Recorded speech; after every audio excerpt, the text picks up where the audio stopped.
आपलं वय 40 किंवा 40पेक्षा जास्त व्हायला लागलं की आपल्याबरोबर या गोष्टी घडायला लागतात आणि या नैसर्गिक आहेत.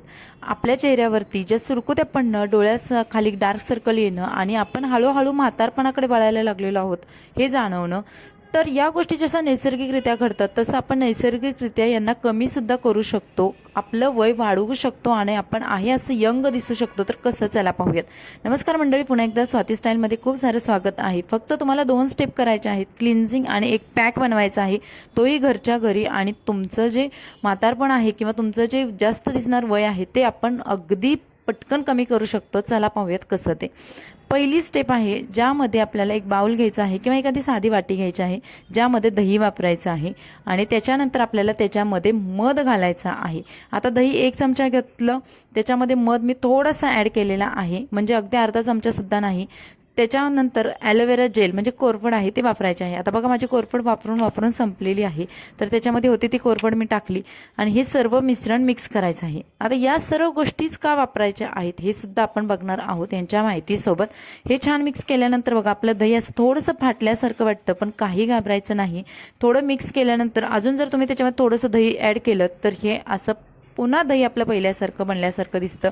पण जरी फाटलं तरी हे जेव्हा आपल्या चेहऱ्यावरती जाणार आहे तेव्हा त्याचं स्मूथ टेक्स्चर आपल्याला मिळणार आहे. बघा मी हातावरती घेतलं आणि छान प्रकारे चेहऱ्यावरती मसाज करणार आहे.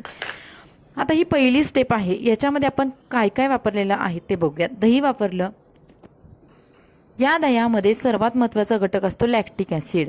आता आपण भरपूर साऱ्या क्रीममध्ये लॅक्टिक ॲसिड शोधत असतो, हेच आपल्या दह्यामध्ये नॅचरली आहे. शिवाय हे दही आपला हायड्रेट करण्याचं काम करतं आणि आपली स्किन आहे ती स्मूथ बनवतं. जसं जसं आपलं वय वाढत जातं तसं तसं आपली स्किन रफ बनत जाते किंवा आपल्या चेहऱ्यावरती जे चेहऱ्याच्या डोळ्यांच्या आजूबाजूला, ओठांच्या आजूबाजूला जे सुरकुत येतात ते कमी करण्याचं काम दही करत असतं. छान प्रकारे हातावरती घ्यायचं आणि वरच्या दिशेने अशा पद्धतीचे मसाज करायचा आहे. जेव्हा आपण चेहऱ्यावरती दही लावतो ना तेव्हा इतकं स्मूथ फील होतं ना आणि क्रीम सारखं टेक्स्चर बनून जातं आणि चेहऱ्याला आपण अगदी व्यवस्थित पद्धतीने मसाज करू शकतो. त्यामुळे इथे आपण दही वापरलेलं आहे. शिवाय त्याच्यासोबत आपण वापरलेलं आहे मध. आता मध आपल्या त्वचेला नरम, अगदी म्हणजे सॉफ्ट बनवण्याचं काम करतं. शिवाय जो आपल्या चेहऱ्यावरती आलेला ड्रायनेस आहे, ज्यामुळे आपला चेहरा रफ बनलेला आहे, ते कमी करण्याचं काम सुद्धा हे मध करत असतं. आणि हा मध आहे की जसं की हा कोणत्याही स्किन टाईप सोबत चालतो, म्हणजे कोणत्याही स्किन टाईपला हा सूट होतो मध. आणि याने आपला स्किन टोन आहे जो आपला, जर तुमचा स्किन टोन 1ने वाढतो, म्हणजे जर तुमचा स्किन टोन डार्क असेल तर तुम्ही अजून फेअरकडे जाता, मीडियम स्किन टोनकडे येता, म्हणजे तुम्ही गोरं बनण्यासाठी हा मध अगदी चांगल्या प्रकारे काम करतोय. सध्या मी याचा खूप छान वापर करते. तुम्हाला छान प्रकारे मसाज करायचा आहे, वरच्या दिशेने करायचा आहे, तोंडामध्ये हवा घेऊन सुद्धा मसाज करायचा आहे, जेणेकरून तुमचे जे डार्क सर्कल आहेत किंवा जे सुरकुते पडलेले आहेत ते किंवा पडू नयेत. म्हणून आपल्याला हा जो क्लिनिंग आहे ते करायचं आहे, क्लिन्झिंग करायचं आहे आणि चेहऱ्याबरोबर गळ्याचं सुद्धा करायचं आहे. ॲलोवेरा तर टॅन रिमूव्हल आहेच, डार्क सर्कलसुद्धा ॲलोवेरा कमी करतं, म्हणून आपण त्याच्यात ॲलोवेरा वापरलेला आहे. चेहरा छान वॉश करून घ्यायचा. तुम्हाला हे जे क्लिन्झिंग आहे ते काही दिवसांसाठी रोज करायचं आहे. त्यानंतर आपण बघूया सेकंड स्टेप, जे की आपल्याला पॅक बनवायचा आहे आणि ही गोष्ट तुम्हाला आठवड्यातून 1दा ते 2दा करायची आहे. आता थंडी आहे तर तुम्ही 1दा करू शकता. याच्यामध्ये दही घेतलं, परत त्याच्यामध्ये मी मुलतानी माती घेतलेली आहे. दही पूर्ण 1 चमचा भरून घ्यायचा, मुलतानी माती अर्धा चमचा टाकायचा आणि त्याच्यामध्ये लिंबाचे 3 ते 4 हार्डली ड्रॉप टाकायचे आणि सर्व मिश्रण मिक्स करायचं. लिंबू जास्त प्रमाणात वापरायचं नाही. आता हे सुद्धा घटक आपण का घेतलेले आहेत ते बघूयात.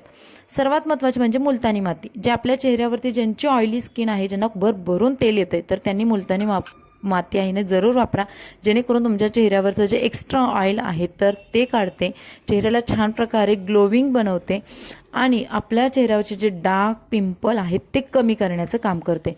आणि सर्वात महत्त्वाचं म्हणजे मुलतानी मातीचा आपण फेसपॅकमध्ये वापर का करतोय, तर याच्यामध्ये एवढे मिनरल्स आहेत. शिवाय हे ब्राईटनेस देण्याचं काम कमी करते आणि स्किनला टाईट बनवते.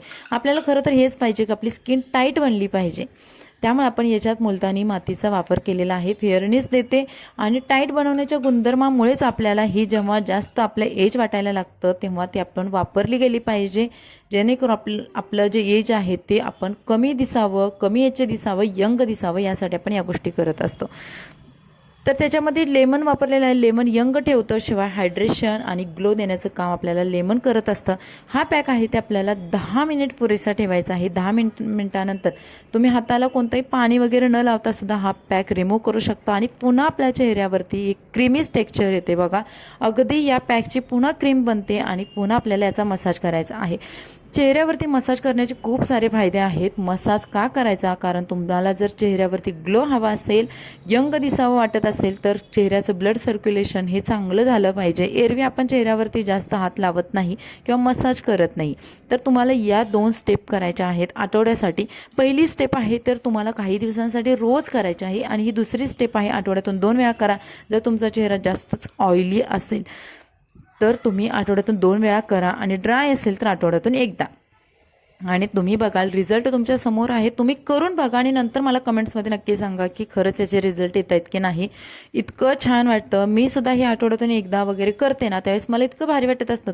त्यामुळे मी पार्लरला जाणं म्हणजे जातच नाही आहे. मी पहिल्यापासून ना जास्त करून कधी पार्लर मला आठवतही नाही मी माझं फेशियल आणि क्लीनअप कधी केलेलं आहे ते.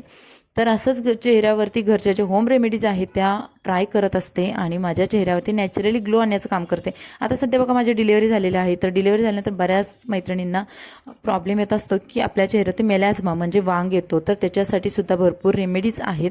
तर मी सुरुवातीला तुम्हाला बोलली होती की 2 स्टेप तुम्हाला आवर्जून करायचे आहेत. तर या 2 स्टेप आहेत जे की तुम्हाला डेली मॉइश्चरायझर लावायचं आहे. थंडी असेल तर तुम्ही किंवा तुमची स्किन खूप ड्राय असेल तर तुम्ही पॉन्ड्स हे जे आहे मॉइश्चरायझर हे लावू शकता किंवा तुमचं जे फेवरेट आहे जे क्रीमी मॉइश्चरायझर लावा. आणि जर तुमची ऑइली असेल तर तुम्ही जेलसारखं मॉइश्चरायझर लावा. आणि दुसरं म्हणजे तुम्हाला सनक्रीम लावायचीच आहे आत्तापासून, त्याची सवय करा. तर हा होता आजचा व्हिडिओ. तुम्ही साधा असाल तरीसुद्धा सुंदर दिसणार. कसा वाटला कमेंट्समध्ये नक्की सांगा. Bye bye.